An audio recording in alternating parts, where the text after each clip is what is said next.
욥기 31장 9절부터 34절입니다. 만일 내 마음이 여인에게 유혹되어 이웃의 문을 엿보아 문에서 숨어 기다렸다면, 내 아내가 타인의 맷돌을 돌리며 타인과 더불어 동침하기를 바라노라. 그것은 참으로 음란한 일이니 재판에 회부할 죄악이요 멸망하도록 사르는 불이니, 나의 모든 소출을 뿌리채 뽑기를 바라노라.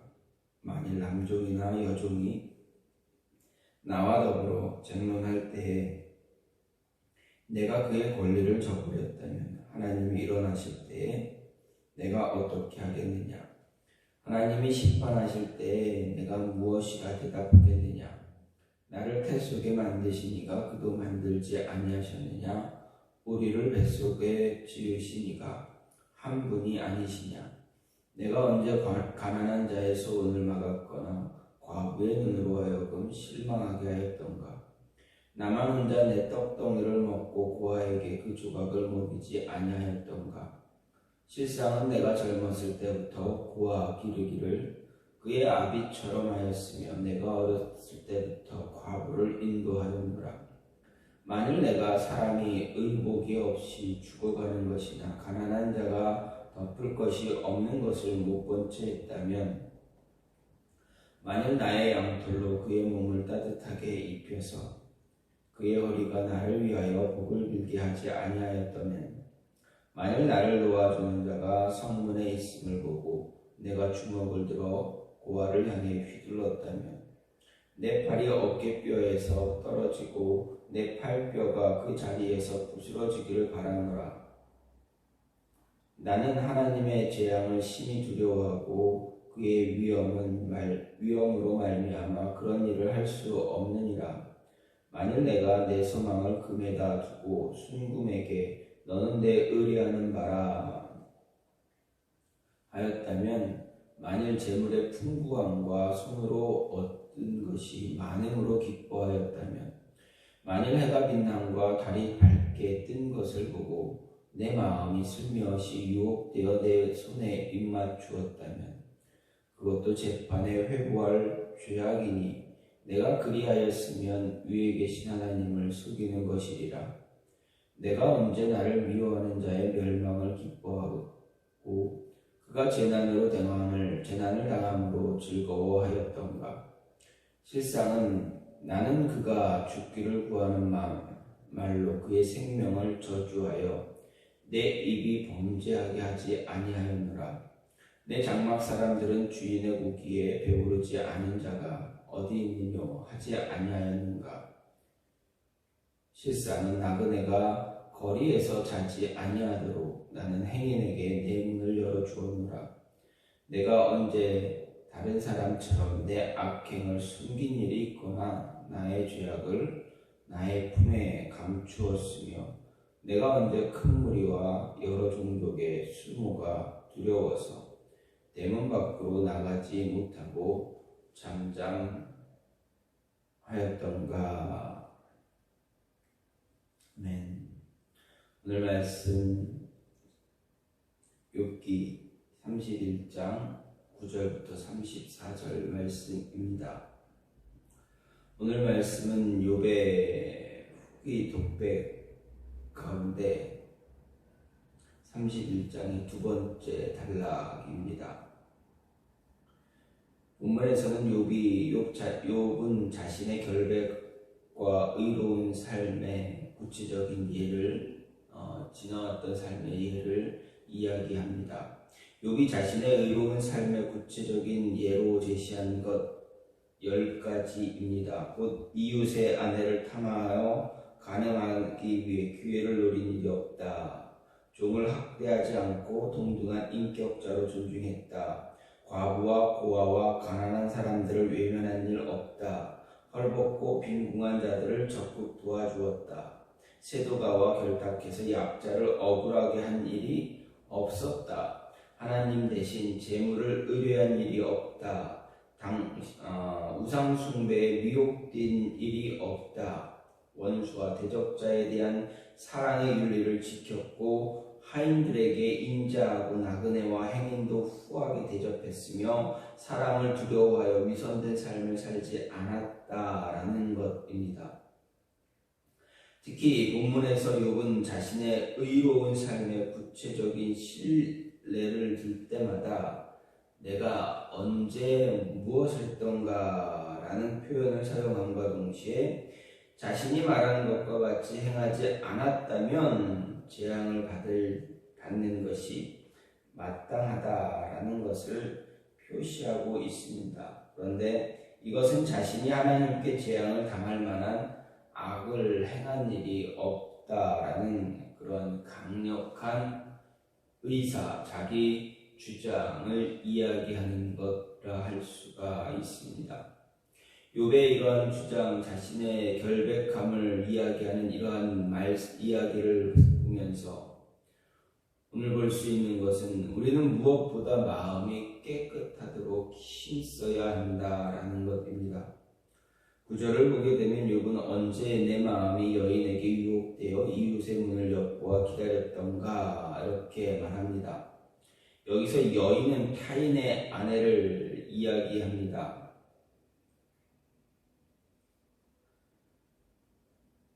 문은 그와 가늠할 수 있는 기회를 가리키는 말입니다. 즉, 지금 욥은 자신은 결코 이웃의 아내를 탐해 가늠하기 위한 마음조차 품어본 일이 없었다라는 것입니다. 다시 말해서 욥은 외적으로는 물론 그 마음으로도 악을 행한 일이 없다 주장하고 있습니다. 이것은 욥이 최고의 경건 생활을 유지하였음을 보여줍니다. 오늘 우리의 삶도 이러한 욥의 삶과 같아야 한다라는 이야기입니다. 외적으로 깨끗한 삶을 살고 있다 해서 그것으로 만족해서는 안 됩니다. 우리의 마음, 생각까지도 깨끗하게 만들어야 한다라는 것입니다. 겉으로 드러난 것만 볼 수 있는 우리들은 겉으로 드러난 일만 중요시 생각할 때가 많습니다. 그래서 마음으로는 아무리 악한 생각을 해도 그것이 행동으로 옮겨져 겉으로 드러나지만 않으면 아무런 문제를 삼지 않습니다. 비록 마음으로는 수백 번 살인을 했을지라도 그것은 범죄로 인정되지 않게 그렇습니다. 하지만 하나님 앞에서는 다르다라는 것입니다. 하나님은 우리의 중심을 보시는 분입니다. 그래서 겉으로 드러난 죄는 물론이고 마음의 악한 생각도 겉으로 드러난 죄와 동일하게 보십니다. 이것은 예수님의 말씀을 통해 분명하게 확인할 수 있습니다. 마태복음 5장 28절을 보면 예수님께서는 나는 너희에게 이르노니 여자를 보고 음욕을 품는 자마다 이미 가늠했다라고 말씀하셨습니다. 하나님은 마음에 품은 악한 생각까지도 죄로 보신다라는 것입니다. 따라서 우리는 마땅히 외적인 행동은 물론 내적인 마음의 생각까지도 깨끗하게 만들 수 있어야 합니다. 만들어야 합니다. 그리고 우리가 마음의 생각까지도 깨끗하게 해야 할 또 다른 중요한 이유, 그것은 외적인 행위가 마음의 생각과 무관하지 않기 때문에 그렇습니다. 우리의 모든 행위는 마음으로부터, 생각으로부터 시작이 되어집니다. 마음의 선한 생각을 보면 그 행위도 선하게 되는 반면에 마음의 악한 생각을 품으면 그 행위도 악하게 된다라는 것입니다. 따라서 성경은 수도 없이 마음의 중요성을 강조합니다. 마음을 지키라 이야기합니다. 특히 기자는 잠언 4장 23절을 통해서 무릇 지킬 만한 것보다 더욱 내 마음을 지키라 이야기합니다. 또 예수님께서는 먼저 안을 깨끗이 하라 그리하면 겉도 깨끗하리라 이렇게 마태복음 23장 26절에서 말씀하셨습니다. 야고보 역시도 야고보서 1장 14절에서 오직 각 사람이 시험을 받는 것은 자기 욕심에 끌려 미혹됨이니 욕심이 잉태한즉 죄를 낳고 죄가 장성한즉 사망을 낳는다 이야기하면서 겉으로 드러나는 모든 죄가 마음에서부터 비롯되는 것임을 이야기합니다. 그렇습니다. 중요한 것이 마음입니다. 마음에 따라 행동이 달라지기 때문에 그렇습니다. 따라서 마음 지키기에 힘써야 한다. 외적인 행동은 물론 마음의 생각까지도 깨끗하게 유지해야 합니다. 마음을 지키는 자가 생명에 이를 수가 있음을 볼 수 있습니다. 또한 간음은 하나님이 세우신 창조 질서를 파괴하는 무서운 죄다라는 것입니다.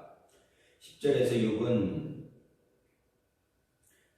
자신이 만약 9절의 말처럼 행동했다면 그의 처가 타인의 맷돌을 돌리고 타인이 더불어 동침한다 해도 마땅하다 말합니다. 여기서 타인의 맷돌을 돌린다는 것은 종살이를 하는 것을 의미하는 말로 하반절과 관련해서 성적인 의미를 가지는 것으로 볼 수 있습니다. 곧 자신의 아내가 타인과 더불어 동침한다 해도 마땅하다라는 말입니다. 그리고 11절, 12절에서는 간음죄가 얼마나 큰 죄인가 이야기합니다. 그는 간음을 재판장에게 벌받을 중죄요 멸망하도록 사르는 불이라 말합니다. 이것은 당시 사회에서도 간음을 매우 중요한 중대한 범죄로 취급하고 있다는 것을 보여줍니다. 오늘날은 간음을 일반 범죄 차원에서 다루거나 아예 범죄로 취급하려고 하지도 않는 그런 모습이 있습니다. 하지만 사실 간음은 어떤 죄보다 심각한 죄라는 것을 잊지 말아야 합니다. 우선 간음은 하나님이 세우신 그 질서를 파괴하는 그런 죄입니다. 하나님 처음 인간을 창조하셨을 때 남녀를 하나씩 지으시고 그들로 한 몸을 이루게 하셨습니다. 즉 하나님은 일부일조의 결혼제도를 세우셨습니다. 따라서 우리는 오직 자기의 배우자로 만족하며 살아야 합니다. 만일 자신의 배우자로 만족하지 못하고 다른 상대를 찾아 간음하면 그것은 하나님의 질서를 정면으로 거스르는 죄입니다. 뿐만 아니라 간음은 하나님이 이 땅에 최초로 세우신 기관이자 인간의 삶의 가장 기초적인 공동체로 행복의 원천인 가정을 파괴하는 죄입니다. 가늠한 사람이 있는 가정은 정상적으로 유지될 수가 없습니다. 적어도 두 가정을 무너지게 합니다.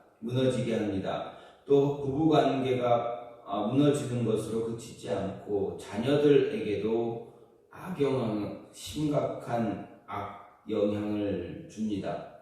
간음은 이처럼 심각한 죄이기에 율법도 간음을 행한 자에 대해서 사형을 처하라 말합니다.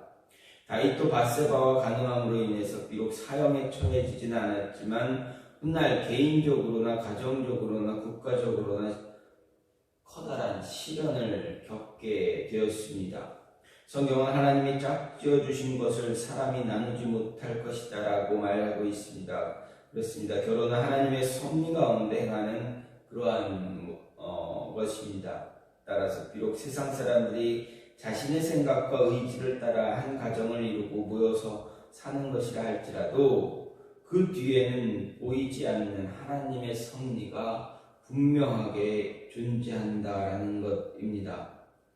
뿐만 아니라 가화만사성이라는 말이 있듯이 가정이 세상의 모든 일의 가장 기본이 되는 곳입니다. 그만큼 가정은 가장 신성하고 사랑과 기쁨으로 넘쳐나야 하는 곳입니다. 그래서 성경은 가정의 기초가 되는 부부의 관계를 그리스도와 몸된 교회로 비교하고 이야기합니다. 하지만 지금은 어떻습니까? 요즘은 수많은 가정이 큰 몸살을 앓고 있고 쉽게 무너져 내려가는 것을 볼 수 있습니다. 그 중심에 성적인 타락과 음란함이 도사리고 있다는 것입니다. 따라서 우리는 어떤 죄보다 간음죄를 멀리해야 합니다. 바울은 말합니다. 남편들아 아내 사랑하기를 그리스도께서 교회를 사랑하시고 위하여 자신을 주심같이 하라고 에베소서 5장 25절에서 말합니다. 그렇습니다. 예수님께서 교회를 사랑하시는 것처럼, 교회를 위해서 자신을 내어주신, 자신의 목숨까지 주신 것처럼 저와 여러분을 위해서 자신의 목숨을 십자가 위에 두셨던 것처럼, 십자가 위에 주시는 그 사랑을 보여주셨던 것처럼 우리도 아내 사랑하기를, 남편은 아내 사랑하기를, 아내는 남편 사랑하기를 소홀히 하지 말아야 합니다. 순수하고 깨끗한 사랑, 영원히 변하지 않는 사랑, 그 사랑을 가질 수 있어야 합니다. 부부간에도 마땅히 이런 사랑이 있어야 합니다. 그것이 하나님의 세우신 질서와 섭리에 순종하는 길이다라는 것입니다. 우리는 보디발의 아내 앞에서 내가 어찌 이 큰 악을 행하여 하나님께 득죄하리까라고 고백했던 요셉의 그 신앙처럼 세상이 주는 음란함과 성적 타락의 유혹을 단호히 거절할 수 있는 그러한 모습, 그래서 승리하는 그러한 하나님의 자녀가 되어줘야 한다라는 것 결코 잊지 말아야 합니다.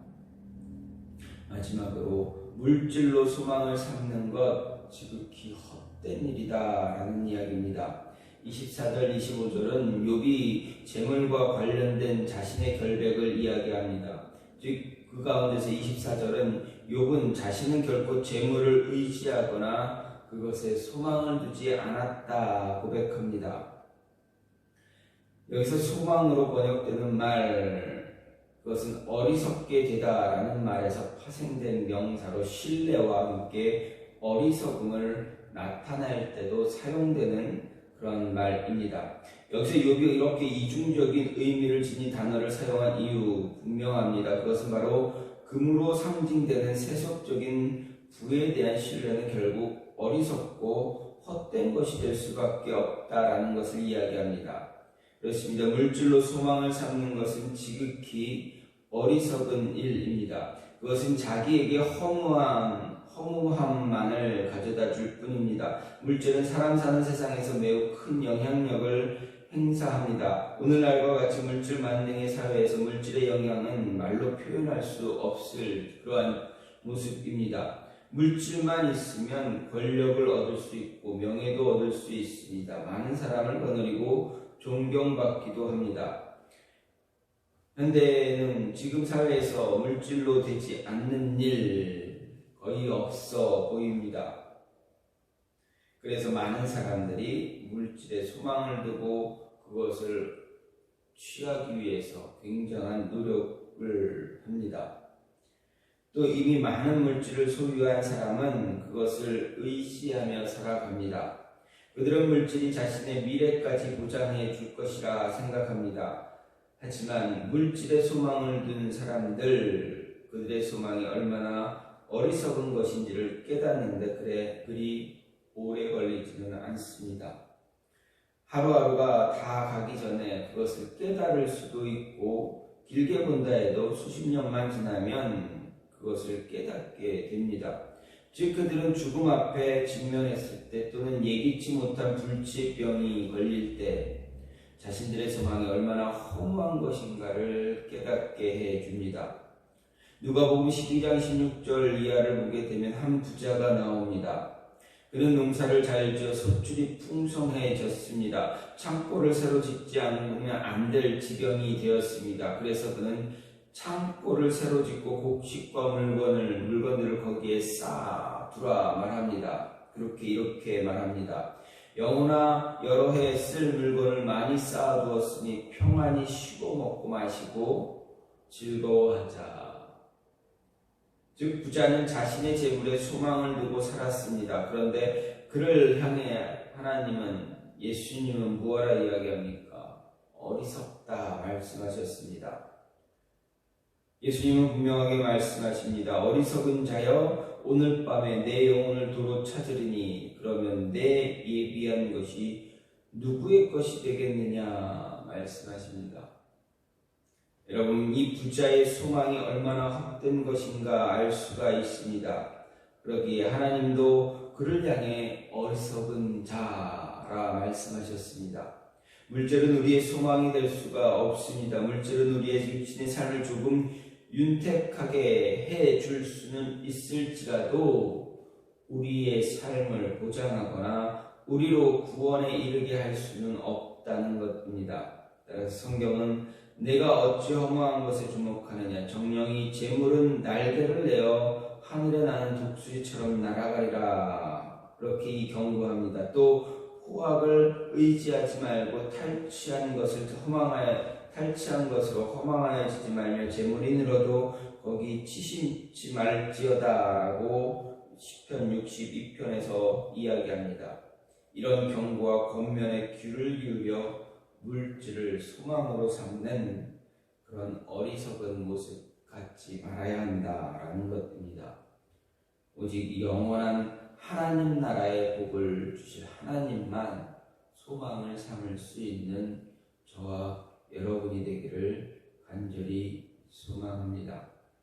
이 시간 같이 기도하기로 원하는 것은 하나님, 우리로 하여금 물질에 소망을 두지 않게 하라고, 물질이 아닌 하나님